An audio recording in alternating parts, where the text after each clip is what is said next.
오늘 우리에게 주신 하나님 말씀은 창세기 1장 1절로부터 5절까지 말씀입니다. 태초에 하나님이 천지를 창조하시니라. 땅이 혼돈하고 공허하며 흑암이 깊음 위에 있고 하나님의 영은 수면 위에 운행하시니라. 하나님이 이르시되 빛이 있으라 하시니 빛이 있었고 빛이 하나님이 보시기에 좋았더라.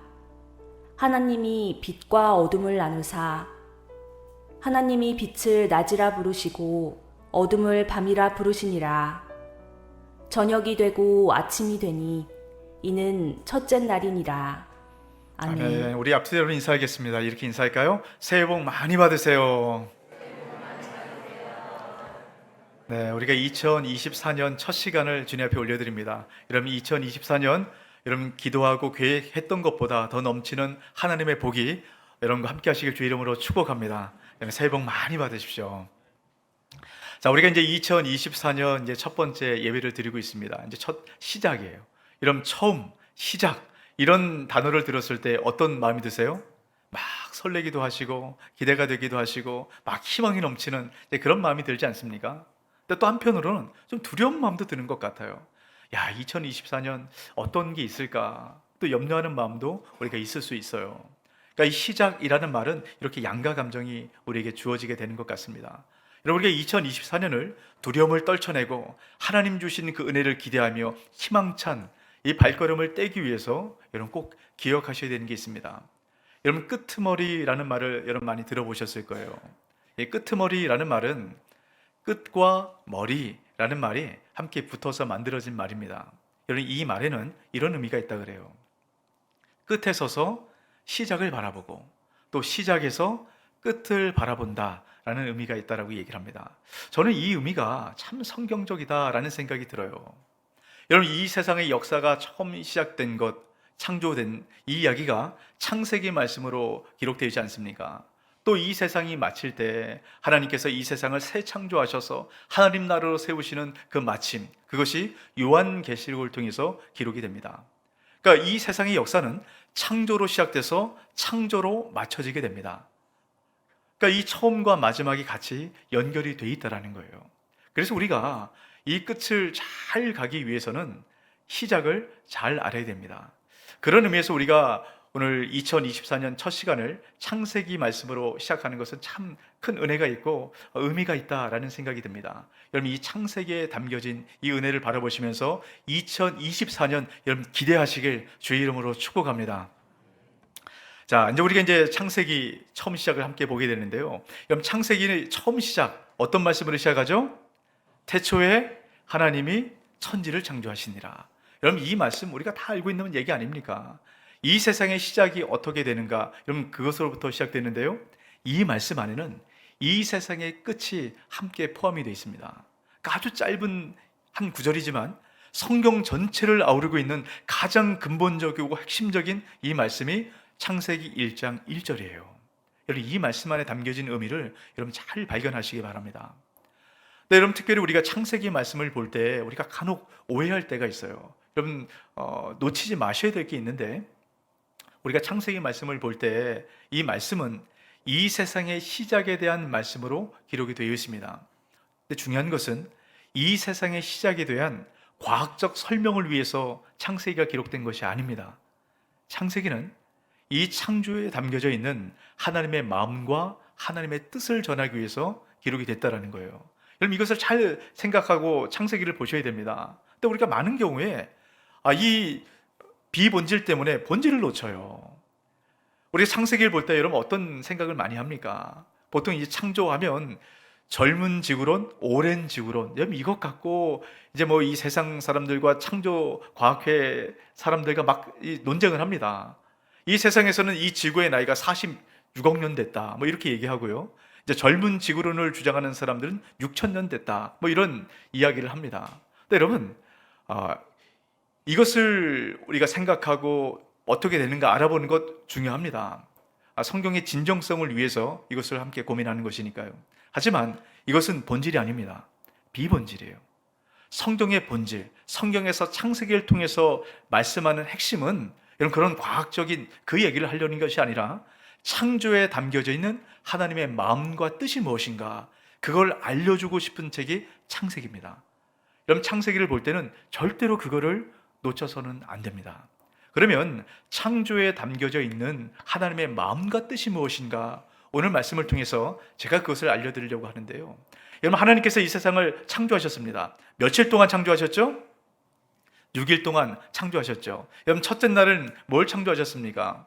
빛을 창조하셔서 빛과 어둠을 나누셨습니다. 둘째 날에는요, 궁창을 창조하셔서 궁창의 물과 궁창 아래의 물을 나누셨어요. 여러분, 셋째 날은요, 바다와 땅을 나누셨습니다. 여러분, 넷째 날은 첫째 날에 만드신 것을 하나님 그 안에 채워 넣으십니다. 그래서 해와 달과 별을 만드셨죠.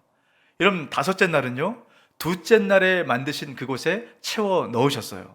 그래서 하늘의 새와 바다의 물고기를 만드셨습니다. 여섯째 날은요, 셋째 날 만드셨던 그 안에 채워 넣으셨습니다. 그래서 땅 위의 짐승들과 사람을 만드셨어요.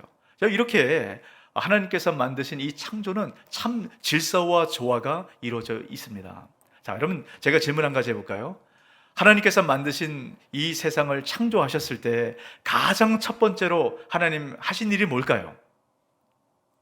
제가 6일동 창조 말씀을 드렸죠. 우리가 보통 하나님 가장 먼저 하신 것은 빛을 창조하셨다, 이렇게 생각을 합니다. 우리가 주일학교 때부터 이 6일 동안 창조하신 얘기를 계속 이제 배우다 보니까 하나님 가장 처음 하신 것은 빛 창조지, 이렇게 쉽게 생각해요.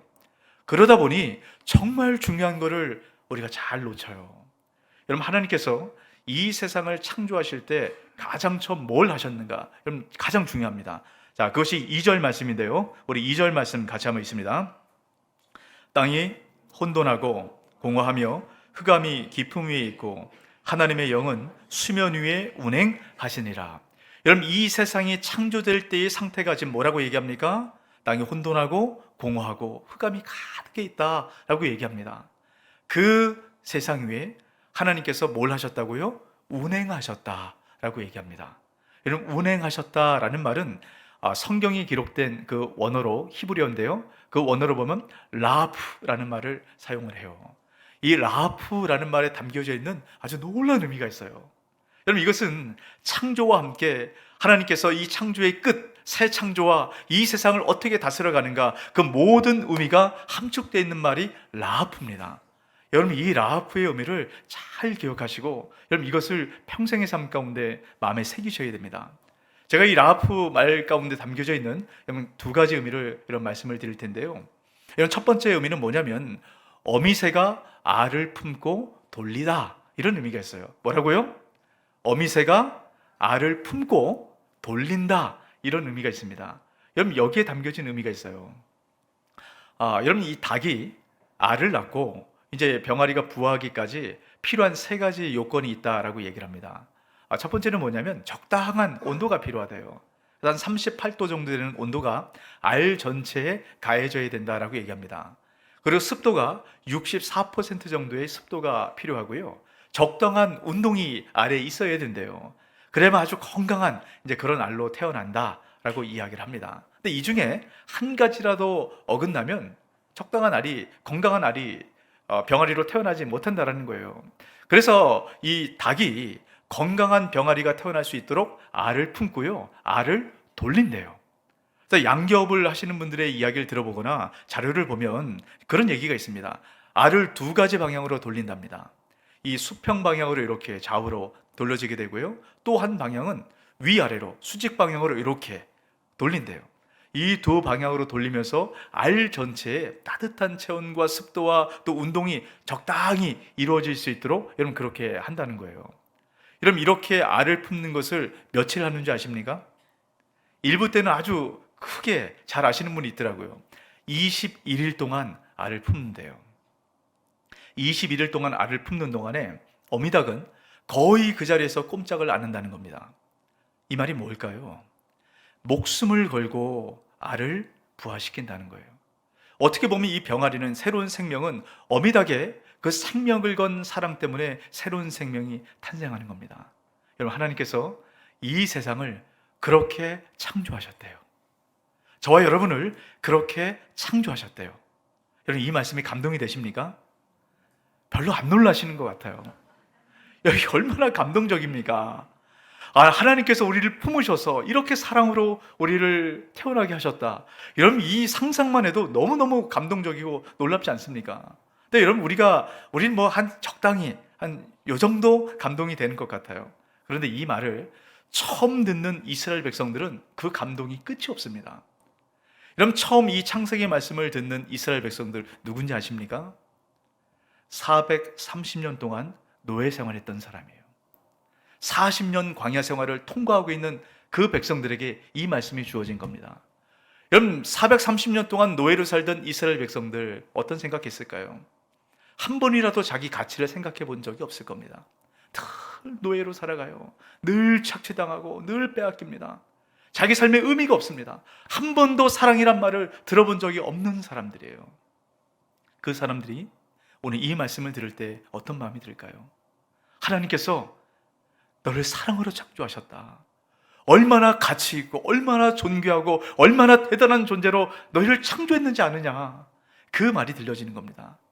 아마 그들은 이 얘기를 들으면서 우리가 이런 가치가 있고 이런 존재가 하나님 창조하신 존재구나. 하나님 목숨 걸고 우리를 창조하셨구나. 여러분, 이게 느껴지고 깨달아하는 순간 그는 얼마나 그 감동 가운데 이 말씀을 들었을까요? 여러분, 어떻습니까? 여러분 스스로를 어떻게 생각하세요? 스스로에 대해서 만족하십니까? 저는 때로는 어떤 일을 하다가 실수하고 또 잘못하고 후회하는 그런 일이 있을 때 참 마음이 힘들어요. 내가 왜 그렇게 했을까? 내가 그때 이렇게 했어야 되는데 내가 왜 그때 그걸 못했을까? 참 이 실수와 이 문제 앞에 참 제 자신을 낮추고 비하하고 이럴 때가 있습니다. 여러분, 그럴 때마다 저는 이 말씀을 떠올려요. 하나님께서 저를 품으셔서 태어나게 하셨다는 겁니다. 하나님께서 목숨을 걸고 저를 안으셔서 저를 이 존재로 만드셨다는 거예요. 이것이 저와 여러분을 향한 하나님의 사랑의 마음입니다. 이것이 창조에 담겨져 있는 하나님의 사랑이에요. 여러분, 하나님께서 우리를 이렇게 사랑하셔서 지금도 우리를 품어주고 있다는 것, 여러분 이것 기억하시고 하나님의 그 큰 사랑의 품 안에 여러분 거하게 되는 저와 여러분 되시길 주의 이름으로 축복합니다. 여러분, 라하프라는 말에 이런 의미가 담겨져 있어요. 여러분, 얼마나 감동이 되고 놀랐습니까? 근데 여러분, 라하프라는 말 가운데 담겨져 있는 두 번째 의미를 보면 하나님의 사랑과 은혜가 더 크게 우리에게 느껴지게 됩니다. 라하프의 두 번째 의미는, 여러분, 첫 번째는 뭐라고 말씀드렸어요? 어미새가 알을 품고 돌린다, 이런 의미가 있다라고 말씀드렸어요. 여러분, 두 번째는 선회하다. 이렇게 새가 공중위를 빙글빙글 도는 것을 선회하다라고 얘기를 하거든요. 라하프의 두 번째 의미는 선회하다라는 겁니다. 그럼 선회하다라는 말에 어떤 의미가 있을까? 여러분, 이 성경 안에 이것을 풀어놓은 부분이 있습니다. 자, 신명기 32장 11절 12절 말씀인데요, 우리 같이 한번 읽습니다. 마치 독수리가 자기의 보금자리를 어지럽게 하며 자기의 새끼 위에 너풀거리며 그의 날개를 펴서 새끼를 받으며 그의 날개 위에 그것을 엎는 것 같이 여호와께서 홀로 그를 인도하셨고 그와 함께한 다른 신이 없었도다. 자, 여기에 보면 새끼 위에 너풀거리다, 이것이 라하프라는 말을 사용을 합니다. 제가 조금 전에 말씀드렸던 것처럼 여러분, 모든 새들은요, 그 어미새가 품어서 그렇게 생명을 걸고 알을 부화시킵니다. 여러분, 독수리도 마찬가지 아니겠습니까? 어미 독수리가 자기의 생명을 다해서 사랑을 다해서 새끼 독수리를 부화시켜요. 여러분, 이게 사랑의 마음 아니겠습니까? 근데 어미의 사랑은 여기서 끝나지 않습니다. 이 새끼 독수리가 창공이를 날아오르고 완전한 독수리가 될 때까지 끊임없이 훈련하고 양육하는 것, 이것이 라하프라는 말에 담겨져 있어요. 여러분, 이 어미 독수리가 날개를 그 위에 너풀거린다. 여러분, 이게 어떤 의미인지 아십니까? 이제 새끼 독수리가 어느 정도 이제 클 때까지 어미가 계속 둥지를 날아다니면서 새끼 입에 먹이를 계속 넣어줍니다. 근데 이제 어느 정도 때가 돼서 이제 새끼 독수리가 날아야 될 때가 돼요. 그때가 되면 어미 독수리가 그 둥지에 올라가서 계속 날개짓을 합니다. 바람을 불고 이 날개로 쳐서 새끼 독수리를 둥지 밖으로 툭 떨어쳐내요. 그럼 새끼 독수리는 어떻게 할까요? 살겠다고요? 날갯짓을 치는 거예요. 근데 뭐 날갯짓을 친다 그래서 처음 날아보는데 바로 날 수 있습니까? 뭐 날갯짓을 조금 하다가 바닥으로 그대로 곤두박질 쳐서 떨어지는 겁니다. 그러면 그 모습을 어미 독수리가 공중에서 선회하고 있다가 바라보고 있다가 새끼 독수리가 바닥에 떨어지기 바로 직전에 날아가서 등 위에 얹습니다. 그리고 다시 올라가서 둥지에 두는 거예요. 이게 바로 라합입니다. 여러분, 하나님께서 이스라엘 백성들을 이렇게 인도하셨다라고 말씀하고 있는 겁니다. 제가 조금 전에 말씀드렸던 것처럼 여러분, 이스라엘 백성들은, 이 말씀을 듣는 이스라엘 백성들은 430년 동안 노예 생활을 했던 사람들이에요. 그리고 지금 40년 광야를 통과하고 있는 사람들입니다. 여러분, 이스라엘 백성들의 그 40년 광야, 제가 신년 특별 새벽 기도 때도 여러 번 말씀을 드렸어요. 이 광야는 불순종의 세대가 죽고 믿음의 세대가 태어나는 곳입니다. 여러분, 노예 정신을 갖고 있었던, 그래서 늘 불평과 불만을 갖고 있었던 불순종의 세대가 죽고요, 하나님의 자녀로 새롭게 태어나는 곳이 광야예요. 주님께서 이 광야를 표현하실 때 오늘 신명기 32장 우리가 읽었던 이 말씀처럼 하나님께서 등에 안고 그들을 인도하셨다. 또 하나님께서 품에 안고 자기 자식을 안는 것 같이 그들을 인도하셨다. 이 표현을 계속해서 사용하고 계십니다. 광야는 바로 그런 곳이에요. 새롭게 태어나는 장소입니다. 그런데 막상 광야를 통과하는 이스라엘 백성들, 여러분, 그 마음이 어떨까요? 광야는 불편한 곳입니다. 광야는 힘든 곳이에요. 여러분, 노예 근성을 갖고 있던 이스라엘 백성들은 당장 눈앞에 먹을 것이 없으면 늘 불평과 원망이 가득합니다. 하나님은 얼마나 원망했을까요? 하나님, 그나마 우리가 잘 먹고 잘 사는 애굽 땅에서 우리를 건져내셨으면 책임을 지셔야지. 이렇게 광야에 내던져 주시면 어떻게 합니까? 최소한 먹을 거라도 주시고 물이라도 주셔야지. 이러면 어떻게 합니까? 늘 불평과 원망이 가득했어요. 어떻게 보면 그들의 인생은 공허하고 흑암이 가득하고 무지사한 그런 시간들을 보내고 있었습니다. 그때 하나님께서 그들을 어떻게 하고 계세요? 그들을 등에 업고 그 광야를 통과하고 계셨다라고 말씀합니다. 여러분, 이것이 바로 라합입니다. 우리 인생도 마찬가지예요. 여러분, 어떻습니까? 우리가 2024년을 지금 맞이하고 있어요. 어떤 분들은 참 희망찬 하나님의 은혜를 기대하며 발걸음을 떼는 분이 있을 겁니다. 또 어떤 분들은 지난 시간들을 돌아보며 염려가 되는 거예요. 2024년 뭐가 있을까? 지난 시간들도 힘들었는데 올해는 뭐가 바뀔까? 인생이 공허한 것 같고 내가 도대체 뭘 해야 될지, 이 가정에 계속 꼬이는 이 문제가 풀릴까? 이런 염려 가운데 있는 분이 있을지 모르겠습니다. 여러분, 혹시나 그런 분이 계시다면 오늘 말씀을 기억하세요. 하나님의 라하프는 지금도 우리와 함께 하십니다. 이 하나님의 라하프는 이 세상을 창조했을 때부터 이 세상이 재창조되는 하나님 나라가 임하는 그때까지 하나님의 라하프는 계속 우리 가운데 임하신다라는 거예요. 여러분, 우리가 이것을 기억하고 이 라하프의 은혜를 우리가 가슴 가운데 새길 때, 우리 심령 가운데 새길 때, 우리가 이 광야를 걱정하고 염려하는 것이 아니라 하나님 행하실 은혜를 기대하며 이 시간을 통과하게 되는 것입니다. 여러분, 한번 생각해 보세요. 이 어미 독수리의 라하프를 통해서 새끼 독수리가 지금 둥지 밖으로 떨어지고 있습니다. 여러분, 새끼 독수리 입장이 어떨까요? 그 마음이 어떨까요? 지금까지 어미 독수리가 먹이를 잘 줬거든요. 근데 갑자기 먹이를 안 주더니 밖으로 밀어서 떨어뜨립니다. 얼마나 이 새끼 독수리가 고함을 지르겠어요. 엄마, 살려주세요. 아무리 소리쳐도 응답이 없는 겁니다. 그걸 바닥에 곤두박질 치면서 내 인생은 끝났구나. 그 모든 것을 포기할 때 어미 독수리가 그대로 날아와서 새끼 독수리를 안고 다시 둥지 위로 올려줍니다. 여러분, 이것이 한 번으로 끝날까요? 계속 반복이 되는 거예요. 언제까지요? 창공이를 날아오를 때까지요. 여러분, 첫 번째 떨어진 독수리와 두 번째 떨어지는 이 독수리는 느낌이 다를 거예요. 첫 번째는 이해가 되지 않는 겁니다. 근데 두 번째, 세 번째 이 과정을 겪으면서 알게 되는 거죠. 아, 그래, 엄마가 다시 안아줄 거야. 여러분, 이때 독수리는 하늘 위를 쳐다볼 때 쏜살같이 내려오는 그 엄마의 모습을 보고 기대하게 될 겁니다. 여러분, 어떠세요?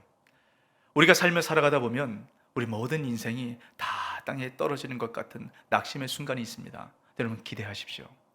우리가 바닥에 떨어지기 그 전에 더 빠른 속도로 우리에게 내려와 우리를 안고 그 위로 날아오르시는 하나님의 은혜가 있습니다. 연 땅을 바라보면 깜깜하죠. 희망이 없습니다. 하지만 그때 눈을 들어 하늘을 보시면 쏜살같이 내려오시는 그 하나님의 라프하심을 보게 될 것입니다. 여러분 이것을 바라보시면서 2024년 주님께서 우리 인생을 어떻게 바꿔가실 것인가 여러분 기대하고 소망하는 저와 여러분 되시길 주의 이름으로 축복합니다. 여러분 이게 라프의 은혜요. 이것을 깨달아 아는 만큼 여러분 우리 인생이 달라져요. 근데 여러분 이때 중요한 것이 한 가지가 있습니다. 이 하나님의 라프의 은혜가 바로 내 것이 되기 위해서는 여러분 꼭 한 가지 기억해야 될 게 있어요. 여러분 하나님께서 그 라프의 품으로 이 세상을 창조하셨습니다. 그 하나님의 사랑으로 이 세상을 창조하셨어요. 창조의 결과물이 우리가 살아가는 이 세상의 모든 것입니다. 여러분 그런데 이 세상을 창조하셨을 때 하나님께서 혼돈하고 공허하고 흑암이 있는 바로 그곳에 하나님께서 라프하셨을 때 질서가 생기고 풍성함이 생기고 빛이 이 세상 가운데 들어왔습니다. 여러분 이 전환점을 이루는 것, 다시 말하면 혼돈과 공허와 흑암이 질서와 채움과 빛으로 바뀌는 이 전환점, 이 전환점이 그럼 무엇으로 이루어지는지 아십니까? 6일 동안 창조하실 때 하나님께서 계속 이것을 강조하셔서 말씀했던 내용이 한 가지가 있어요. 자, 3절 말씀 같이 한번 있습니다.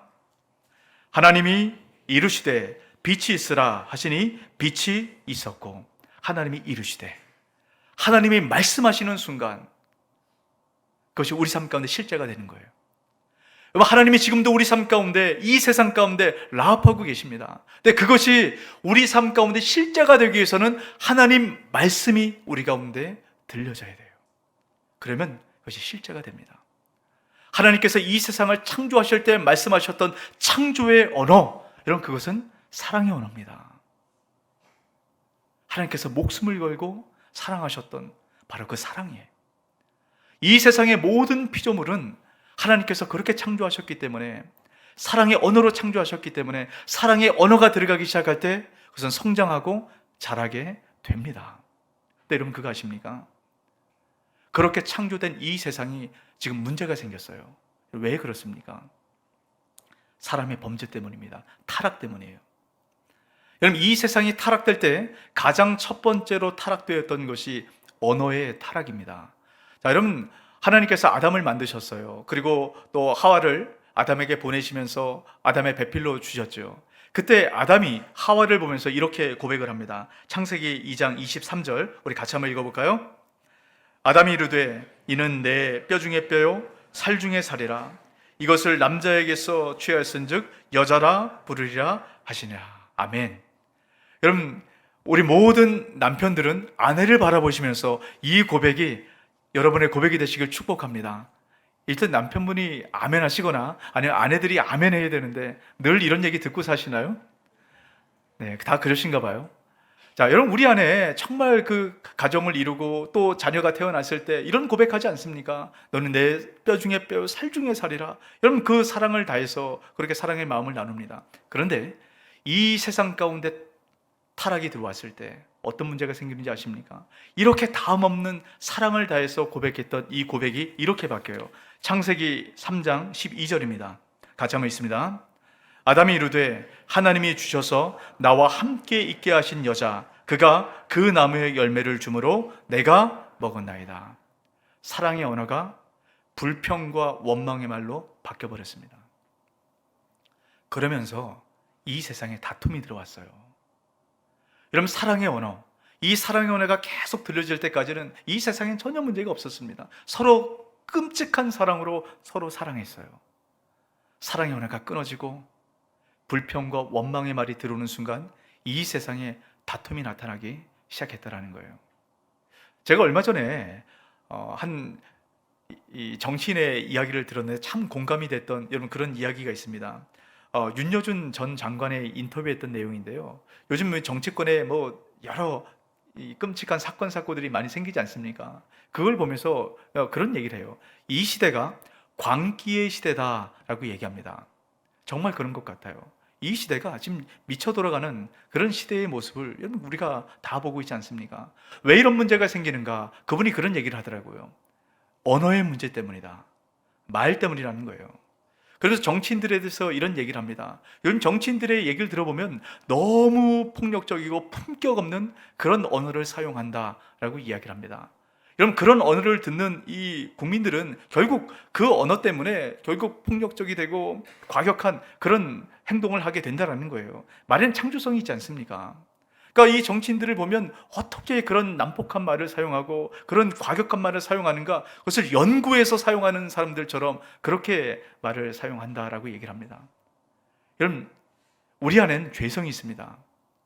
난폭한 언어, 미워하는 언어, 이걸 우리가 듣게 되면 이 죄성이 우리 안에 광기로 자라나서 사람들을 해치고 사람들에게 상처를 주는 이런 그런 삶으로 바뀌게 되는 것이에요. 회복되어야 됩니다. 뭐가 회복되어야 될까요? 언어가 회복되어야 돼요.